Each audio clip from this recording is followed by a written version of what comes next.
जय हिंद दोस्तों, स्वागत है फिर से एक नई वीडियो पर। दोस्तों आज की इस वीडियो में बात करेंगे हम भोज यूनिवर्सिटी भोपाल। ठीक है, काफ़ी ज़्यादा यहाँ पर कमेंट आ रहे थे कि भोज यूनिवर्सिटी के लिए सर आईएमपी क्वेश्चन चाहिए। ठीक है, जैसे कि अभी जो है भोज यूनिवर्सिटी भोपाल का भी एग्ज़ाम हो रहा है बीएससी थर्ड ईयर का, उसके लिए फाइनली हमने जो है इम्पोर्टेंट क्वेश्चन यहाँ पर लेकर आ गए। ठीक है, तो वीडियो पर कंप्लीट लास्ट तक बने रहें। ठीक है, केमिस्ट्री फर्स्ट पेपर की यहाँ पर बात करेंगे।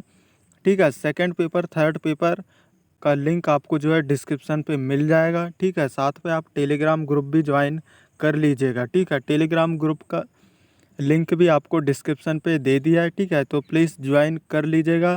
ठीक है, और सब्सक्राइब कर लेना ताकि हम जब भी वीडियो डालें आपके पास सबसे पहले पहुंच सके। ठीक है, यहाँ पर रिजल्ट से संबंधित जानकारियाँ भी हम देते हैं, तो सब्सक्राइब कर लेना। ठीक है, आपकी यूनिवर्सिटी के बारे में भी जो है रिजल्ट के अपडेट देते रहेंगे, सब्सक्राइब जरूर कर लेना। मोस्ट इम्पोर्टेंट क्वेश्चनों को लिया है क्योंकि हर बार ये पेपर में पूछे जाते हैं और इस बार भी पूछे जाएंगे। ठीक है, इससे पहले मैंने जो है छिंदवाड़ा यूनिवर्सिटी के लिए important question BSc third year के लिए दिया था, जो काफ़ी ज़्यादा महत्वपूर्ण रहे थे स्टूडेंट के लिए। तो उम्मीद है वीडियो पर अंत तक बने रहेंगे। ठीक है, वीडियो पर अंत तक बने रहेंगे और सभी क्वेश्चनों को तैयार कर लेना है हम जो जो बताएंगे। ठीक है, चलिए वीडियो स्टार्ट करते हैं बिना टाइम वेस्ट किए। आप सब्सक्राइब कर लें। ठीक है, तो यहाँ पर सभी इकाई के यहाँ पर जो है इम्पोर्टेंट क्वेश्चन हम बताएंगे। ठीक है, पूरे पाँचों इकाई के। तो यहाँ पर आप स्क्रीन पर देख रहे हैं। ठीक है, रसायन रसायन विज्ञान का पेपर है बीएससी तृतीय वर्ष का प्रथम प्रश्न पत्र। इम्पोर्टेंट क्वेश्चन की बात करेंगे यहाँ पर। ठीक है, इकाई फर्स्ट पर आ जाते हैं। इम्पोर्टेंट क्वेश्चन की बात करें इकाई फर्स्ट पर, तो इकाई फर्स्ट का इम्पोर्टेंट क्वेश्चन यहाँ पर थर्ड नंबर का क्वेश्चन वेरी इंपॉर्टेंट है। आइंस्टीन के प्रकाश विद्युत प्रभाव समीकरण पर जो है टिप्पणी आपको यहाँ पर लिखने आ सकता है। ठीक है, चूँकि बहुत ही ज़्यादा पूछे जाने वाला प्रश्न है, राजा शंकर शाह यूनिवर्सिटी में भी पूछा था। ठीक है, बहुत ही ज़्यादा इम्पोर्टेंट यहाँ पर ये प्रश्न हो जाता है। आइंस्टीन के प्रकाश विद्युतीय प्रभाव समीकरण पर टिप्पणी लिखिए। आप जो भी परीक्षा सार प्रश्न बैंक से अध्ययन जो है करते हैं उस पर आप जो है टिक लगा लीजिएगा और इन क्वेश्चनों को तैयार कर लीजिएगा। ठीक है, अगले प्रश्न की ओर बढ़ते हैं। तो यहाँ पर अगला प्रश्न हमारा आ जाता है क्या, 5वें नंबर का है। ठोसों की विशिष्ट ऊष्मा पर टिप्पणी आपको यहाँ पर लिखना है। ठोसों की विशिष्ट ऊष्मा पर टिप्पणी लिखिए। ठीक है, इस प्रकार का प्रश्न आपके पास पूछने को आ जाएगा। ठीक है, तो वेरी इंपॉर्टेंट प्रश्न है 5वें नंबर का। ठोसों की विशिष्ट ऊष्मा पर टिप्पणी आपको यहाँ पर लिखना है। ठीक है, अगले प्रश्न की बात करें इंपॉर्टेंट प्रश्न की, तो यहाँ पर अगला प्रश्न है 6वें नंबर का। बोर का हाइड्रोजन परमाणु मॉडल क्या है, इसके प्रमुख दोष लिखिए। ठीक है, बहुत ही इजी प्रश्न है। ठीक है, चूँकि पहले से आप पढ़ते हुए आ रहे होंगे, 11वीं 12वीं में भी आपने पढ़ा होगा बोर का परमाणु मॉडल, हाइड्रोजन का परमाणु मॉडल, इसके दोस्त वगैरह आपने पढ़ा ही होगा। ठीक है, तो इन सभी को आपको जो है तैयार कर लेना है ये प्रश्न। ठीक है, वैसे सरल भी है तो आपको जल्द से याद भी हो जाएंगे। इसके बाद अगला इम्पोर्टेंट प्रश्न की बात करें तो यहाँ लगातार अगला प्रश्न आ जाता है क्या, कॉम्पटन प्रभाव को स्पष्ट कीजिए। वेरी आईएमपी प्रश्न है। ठीक है, आने की 100% संभावना है। कॉम्पटन प्रभाव क्या है ये अक्सर पूछा जाता है सभी यूनिवर्सिटी में। ठीक है, भोपाल यूनिवर्सिटी में नहीं, सभी यूनिवर्सिटी में कॉम्पटन प्रभाव को स्पष्ट कीजिए बहुत ही ज़्यादा प्रश्न पूछा जाता है, इसको भी तैयार कर लेना है। ठीक है, क्योंकि आप फर्स्ट बार पढ़ रहे होंगे, लेकिन जो है इजी है, उतना कठिन नहीं है। उसके बाद अगला प्रश्न 8वें नंबर का लगातार। डी ब्रॉगली द्वारा प्रतिपादित इलेक्ट्रॉन की द्वितीय प्रकृति को समझाइए। ठीक है, सरल प्रश्न है, पहले से हम पढ़ते हुए आ रहे हैं। ठीक है, इसे भी तैयार कर लेना है, एक दो बार आप देखेंगे अच्छे से तो आपको याद हो जाएगा। यहाँ पर 10वें नंबर का इसके बाद प्रश्न आता है इम्पोर्टेंट, हाइजेनबर्ग का अनिश्चितता का सिद्धांत। चूँकि ये प्रश्न भी हमने पहले से पढ़ लिया है। ठीक है, ये पहले पढ़ चुके हैं, 10वीं 11वीं 12वीं में ये प्रश्न दिया है। ठीक है, तो आपको अच्छे से आसानी से याद हो जाएगा। ठीक है, यहाँ कम प्रश्नों को लिया है। ठीक है, वीडियो थोड़ी लंबी हो सकती है तो वीडियो को पूरा देखना है और तैयार कर लेना है इन क्वेश्चनों को जल्द से जल्द, क्योंकि एग्ज़ाम पास पे है यहाँ पर। ठीक है, यहाँ पर 11वें नंबर का प्रश्न, श्रोडिंगर तरंग समीकरण को जो है व्युत्पन्न करना है यहाँ पर। ठीक है, ये भी प्रश्न चूँकि पहले से हम पढ़ चुके हैं यहाँ पर। ठीक है, तो श्रोडिंगर तरंग समीकरण आपको तैयार कर लेना है। ठीक है, इसके बाद फ्रेंड आपको क्या करना है, यहाँ पर आपको जो है 22 नंबर का प्रश्न, ठीक है, कम प्रश्नों को यहाँ पर हमने लिया है। ठीक है, ताकि आप जो है जल्दी से तैयार कर लें। वैसे तो आपकी तैयारी पहले से भी होगी, लेकिन इन क्वेश्चनों को आपको अच्छी तरीके से तैयारी कर लेना है। ठीक है, पास होने से कोई रोक नहीं पाएगा। यहाँ पर संयोजकता बंध सिद्धांत क्या है, इसके आधार पर हाइड्रोजन अणु का बनना आपको स्पष्ट करना है। ठीक है, चूँकि सरल प्रश्न है, ये भी पहले से चूँकि पढ़ते हुए आए हैं। ठीक है, इसके बाद इकाई 2 पे आ जाते हैं। इतने यहाँ पर प्रश्न है। ठीक है, क्योंकि बहुत ही कम प्रश्न है यहाँ पर, लगभग 7 से 8 प्रश्न आपको याद करना है इकाई 1 से। ठीक है, और यहाँ पर अगला प्रश्न यानी कि इकाई 2 के इम्पोर्टेंट क्वेश्चन की बात करें तो इकाई 2 पर हम आ चुके हैं। तो इकाई 2 के इम्पोर्टेंट प्रश्न, यहाँ तीसरा नंबर का प्रश्न वेरी इम्पोर्टेंट प्रश्न है। ठीक है, बोर्न ओपेनहाइमर सन्निकटन के कथन की व्याख्या आपको यहाँ पर करना है। ठीक है, बहुत ही ज़्यादा पूछे जाने वाला प्रश्न है। इसके बाद अगला प्रश्न आ जाता है चौथा नंबर का, लगातार स्वतंत्रता की कोटि को संक्षेप में आपको समझाना है। ठीक है, क्योंकि स्वतंत्रता की कोटि ये भी पहले से पढ़ते हुए हम आए हैं। ठीक है, अगले प्रश्न की बात करें तो यहाँ पर 8वें नंबर का प्रश्न इम्पोर्टेंट है। द्विपरमाणु अणु की बंध की दूरी घूर्णन स्पेक्ट्रम की सहायता से कैसे ज्ञात करेंगे। ठीक है, बहुत ही ज़्यादा प्रश्न पूछे जाने वाला प्रश्न है 8वें नंबर का। ठीक है, तो ये 8वें नंबर का प्रश्न आपको अच्छी तरीके से तैयार कर लेना है। द्विपरमाणु अणु की बंध दूरी घूर्णन स्पेक्ट्रम की सहायता से कैसे ज्ञात करेंगे, सभी यूनिवर्सिटी में पूछे जाने वाला प्रश्न है। ठीक है, इसके बाद इम्पोर्टेंट प्रश्न की बात करें तो यहाँ पर 11वें नंबर का इम्पोर्टेंट प्रश्न, मैक्सवेल बोल्ट्जमैन वितरण नियम पर एक संक्षिप्त में टिप्पणी आपको यहाँ पर लिखना है। ठीक है, वेरी इंपॉर्टेंट प्रश्न 11वें नंबर का। ठीक है, इसके बाद 14 नंबर का इम्पोर्टेंट प्रश्न यहाँ पर आ जाता है क्या, द्विपरमाणु अणु की स्वीकृत कंपन ऊर्जा स्तर हेतु एक व्यंजक आपको स्थापित यहाँ पर करना है। ठीक है, तो व्यंजक आपको तैयार करके चले जाना है। इसके बाद लगातार 15 नंबर का प्रश्न आ जाता है, कंपन संक्रमण हेतु वर्ण नियम की व्याख्या कीजिए। ठीक है, अच्छे तरीके से आप तैयार करेंगे तो ये थोड़े क्या है, बड़े प्रश्न हैं। ठीक है, यहाँ लघु एवं दीर्घोत्तरी सभी प्रश्न यहाँ पर लिए हैं। ठीक है, तो कंपन संक्रमण हेतु वर्ण नियम की व्याख्या कीजिए। ठीक है, ये लघुत्तरी प्रश्न में आपको पूछा जा सकता है। ठीक है, और अगले यहाँ पर इम्पोर्टेंट प्रश्न की बात करें तो यहाँ पर आ जाता है 18वें नंबर का, चूँकि यहाँ से टिप्पणी वगैरह में दे देता है। ठीक है, फर्मी अनुनाद और कंपनों के प्रभाव अथवा बंकन कंपन। ठीक है, फिंगरप्रिंट क्षेत्र। ठीक है, समूह आवृत्तियाँ, इनमें से आपको जो है कोई 2 टिप्पणी में पूछ लेगा। ठीक है, उसके बारे में टिप्पणी आपको लिखना है कोई 2 में, तो इनको भी आपको तैयार कर लेना है। ठीक है, इसके बाद इस इकाई का लास्ट प्रश्न हमारा आ जाता है क्या, चूँकि यहाँ पर 20 नंबर का है। ठीक है, लास्ट प्रश्न यहाँ पर है इस इकाई का, किसी बंध के जल यानी कि बल नियतांक का निर्धारण किस प्रकार किया जाता है, यानी कि किसी बंध का जो है बल नियतांक का निर्धारण किस प्रकार किया जाता है, इसको आपको जो है समझाना है। ठीक है, और बीएससी में पास कैसे होते हैं इसकी वीडियो भी हमने फाइनली बना लिया है, लिंक आपको जो है डिस्क्रिप्शन पे मिल जाएगा। तो बीएससी में पासिंग अंक कितने लाना होता है ज़रूर देखिएगा, लिंक आपको डिस्क्रिप्शन पे मिल जाएगा और डिस्क्रिप्शन चेक करना ना भूलेगा। और अधिक जानकारी के लिए आप हमें टेलीग्राम पे मैसेज कर सकते हैं, जिसका लिंक आपको डिस्क्रिप्शन पे मिल जाता है। ठीक है, अगला यहाँ पर इम्पोर्टेंट प्रश्न इकाई तीसरे की बात करें तो यहाँ इकाई तीसरे पर हम आ गए हैं। ठीक है, इकाई तीसरे का फर्स्ट प्रश्न, चूँकि बहुत ही ज़्यादा पूछे जाने वाला, रमन स्पेक्ट्रम या रमन प्रभाव पर प्रकाश डाली एवं रेखाओं का वर्णन कीजिए। इस पर जो है प्रकाश डालना है और रेखाओं का वर्णन आपको करना है, चूँकि इजी प्रश्न है। ठीक है, और यहाँ पर सेकंड प्रश्न भी इम्पोर्टेंट है, रमन प्रभाव के क्वांटम सिद्धांत को समझाइए। ठीक है, इसके साथ यहाँ लगातार 3 प्रश्न इम्पोर्टेंट है। ठीक है, रमन स्पेक्ट्रा के ध्रुवणता की परिकल्पना की व्याख्या कीजिए। ठीक है, रमन स्पेक्ट्रम से संबंधित प्रश्न यहाँ पर काफ़ी ज़्यादा पूछे जाते हैं। ठीक है, इसके बाद नीचे की ओर बढ़ जाते हैं। ठीक है, अगर आप परीक्षा सार से पढ़ रहे हैं, ठीक है, तो यहाँ पर आपको पूरे प्रश्न मिल जाएंगे, और 20 से पढ़ रहे हैं तो आपको वहाँ पर भी प्रश्न मिल जाएंगे। ठीक है, लेकिन यहाँ पर जो है मैं यहाँ पर प्रश्नों की संख्या सहित बता रहा हूँ, अगर आप परीक्षा सार से पढ़ रहे हैं तो आपको पूरे मिल जाएंगे।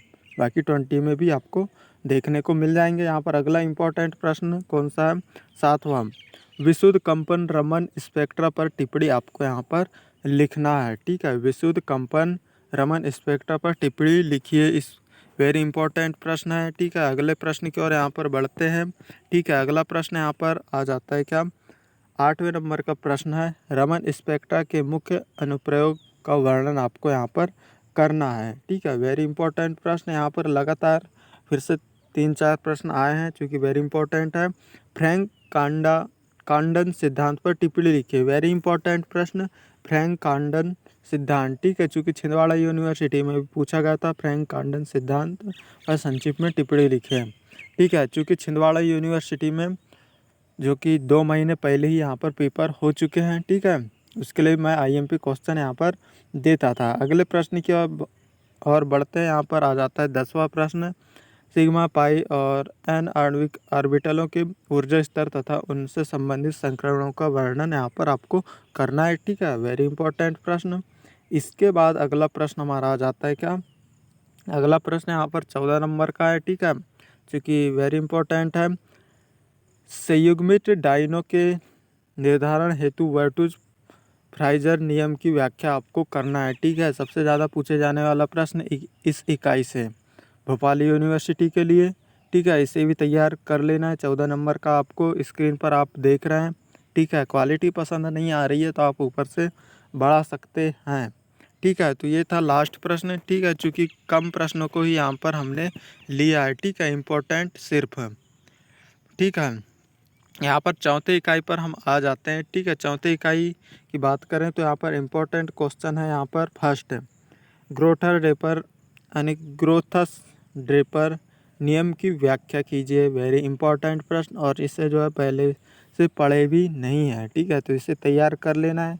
इजी प्रश्न है। ठीक है, अगर आप अच्छे से तैयारी करते हैं तो आप आराम से पास हो जाएंगे। ठीक है, अगला प्रश्न यहाँ क्या है, स्टार्क आइंस्टीन के प्रकाश रासायनिक तुल्यांक के नियम को आपको समझाना है। ठीक है, इस पर टिप्पणी वगैरह भी आपको देखने को मिल जाएगा। तो इन प्रश्नों को लगातार 1, 2, 3 और 4 ये प्रश्न बहुत ही ज़्यादा पूछे जाने वाले प्रश्न हैं।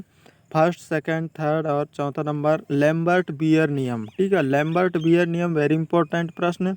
ऊष्मीय एवं प्रकाश रासायनिक अभिक्रिया में अंतर, क्योंकि ऊष्मीय एवं प्रकाश रासायनिक अभिक्रिया में अंतर, ये वेरी इंपॉर्टेंट प्रश्न है। अगर आप ऊष्मीय एवं प्रकाश रासायनिक अभिक्रिया मोबाइल स्टडी पॉइंट अगर सर्च करते हैं तो ऊष्मीय एवं प्रकाश रासायनिक अभिक्रिया में हमने अंतर भी करा है। ठीक है, अगर हमारे चैनल पर आप वीडियो चेक करेंगे तो ऊष्मीय एवं प्रकाश रासायनिक अभिक्रिया में अंतर मिल जाएगा, क्योंकि बहुत ही इजी अंतर हमने बताया है। ठीक है, और काफ़ी 10-11 अंतर इजी अंतर बताया है। ठीक है, कम से कम आप वहाँ से 7-8 अंतर याद कर लीजिएगा। ठीक है, ऊष्मीय एवं प्रकाश रासायनिक अभिक्रिया में, क्योंकि हमने जो है बहुत ही सरल अंतर वहाँ पर बताया, तो आप हमारी प्लीज़ वीडियो चेक कर लीजिएगा। ठीक है, चूँकि यहाँ पर फर्स्ट, सेकंड और थर्ड चौथे चारों क्वेश्चन वेरी इंपॉर्टेंट प्रश्न थे। ठीक है, इसके बाद यहाँ पर नीचे की ओर आ जाना है। ठीक है, नीचे की ओर हम आ जाते हैं। यहाँ पर 7वां प्रश्न है। ठीक है, प्रकाश रासायनिक तुल्यांक के आइंस्टीन नियम को समझाइए। उच्च एवं निम्न क्वांटम दक्षता के कारणों की उदाहरण सहित व्याख्या करना है। ठीक है, यहाँ 7वां प्रश्न आपके लिए बहुत ही ज़्यादा इम्पोर्टेंट है। टिक मार्क लगा लीजिएगा और तैयार अच्छी से कर लीजिएगा। ठीक है, मैं यहाँ बार बार कह रहा हूँ। ठीक है, आपको तैयार कर लेना है इन क्वेश्चनों को। ठीक है, और अभी तक जिस भी भाई बहन या जो भी हैं लाइक नहीं किया तो प्लीज़ लाइक कर दीजिए। इस वीडियो के लिए लाइक है 50 लाइक आपको जैसे तैसे कंप्लीट कराना है। ठीक है, 50 लाइक का टारगेट है। और सब्सक्राइब भी कर लेना। साथ में टेलीग्राम ग्रुप का लिंक आपको डिस्क्रिप्शन में मिल जाता है, वहाँ ज्वाइन कर लीजिएगा। आपके सभी भाई बहन मिल जाएंगे BSc थर्ड ईयर वाले। ठीक है, यहाँ पर अगले प्रश्न की ओर यहाँ पर बात करते हैं। इस इकाई का लास्ट प्रश्न, चूँकि यहाँ पर लास्ट प्रश्न क्या है, अणु की उत्तेजित अवस्था में घटित होने वाली विभिन्न प्रक्रमों को दर्शाते हुए जेबलेनास्की आरेख दीजिए। ठीक है, जेबलेनास्की आरेख ये काफ़ी ज़्यादा पूछे जाने वाला प्रश्न है, तो इसे भी आपको तैयार कर लेना है। ठीक है, और बाकी आप इन प्रश्नों को तो आप वैसे भी लिख लेंगे। ठीक है, प्रकाश संश्लेषण पर संक्षिप्त टिप्पणी लिखिए। इन प्रश्नों को आप आसानी से कर लेंगे, ठीक है। और ये प्रश्न फ्रेंड थोड़ा घुमा फिरा के भी दे सकता है, तो आपको कंफ्यूज वगैरह नहीं होना है, ठीक है। इन इन प्रश्नों का जो डिटेल है, यानी कि किस किस किस प्रकार से पूछा जाता है, परीक्षा सार में पूरा डिटेल से दिया हुआ है।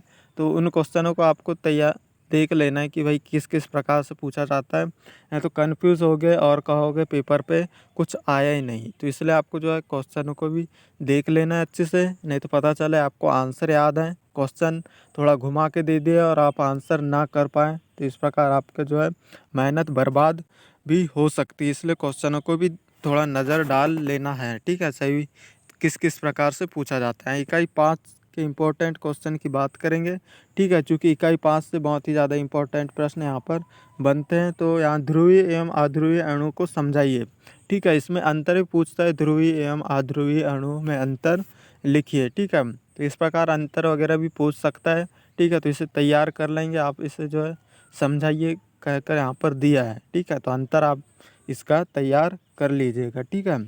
अगला यहाँ पर प्रेरित द्वि यानी कि द्विध्रुव आघूर्ण को समझाइए, ठीक है। प्रेरित द्विध्रुव आघूर्ण को आपको जो है समझाना है। दूसरा प्रश्न लगातार यहाँ पर इम्पोर्टेंट हो जाता है, ठीक है।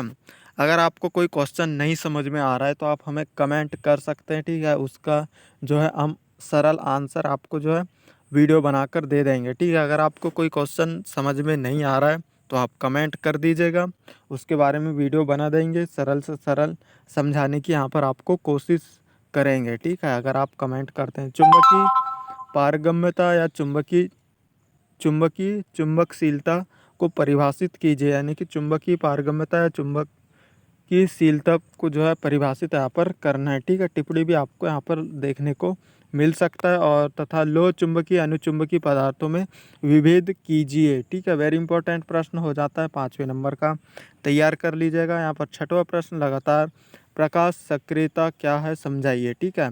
या ध्रुवीय आघूर्ण क्या है आपको समझाना है, ठीक है।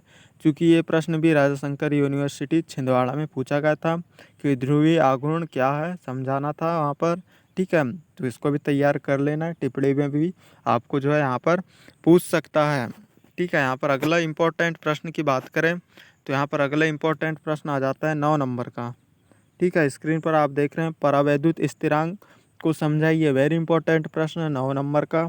तो परावैद्युत स्थिरांक क्या होता है आपको समझाना है, या तो आपको जो है टिप्पणी भी दे सकता है। बहुत ही ईजी और सरल प्रश्न भी है यहाँ पर, ठीक है। यहाँ 12वें नंबर के प्रश्न की बात करें तो द्विध्रुव आघूर्ण की अपवर्तन विधि का वर्णन आपको यहाँ पर करना है, ठीक है। तो इन सभी को जो है आपको अच्छे तरीके से तैयार कर लेना है, ठीक है।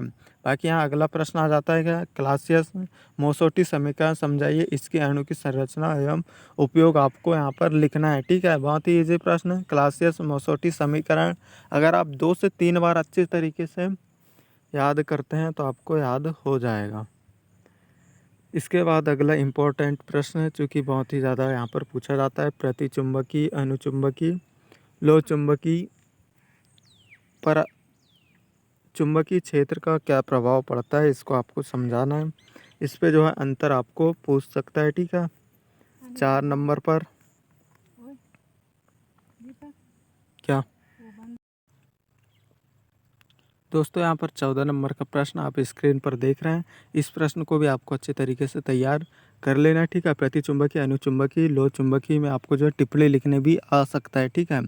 या तो आपको समझाइए या अंतर भी पूछा जा सकता है, ठीक है। तो यहाँ पर क्या पूछा है, प्रतिचुंबकीय लोह चुंबकीय अनुचुंबकीय पदार्थों पर चुंबकीय क्षेत्र का क्या प्रभाव पड़ता है, ये प्रश्न यहाँ पर पूछा गया है, ठीक है। तो इसे भी आपको अच्छे तरीके से तैयार कर लेना है। और ये था लास्ट प्रश्न, ठीक है। तो ये यानी कि बीएससी थर्ड ईयर के फर्स्ट पेपर, ठीक है, केमिस्ट्री का फर्स्ट पेपर था, इम्पोर्टेंट क्वेश्चन वाला, ठीक है। तो आप प्लीज़ इस चैनल को सब्सक्राइब कर लीजिएगा।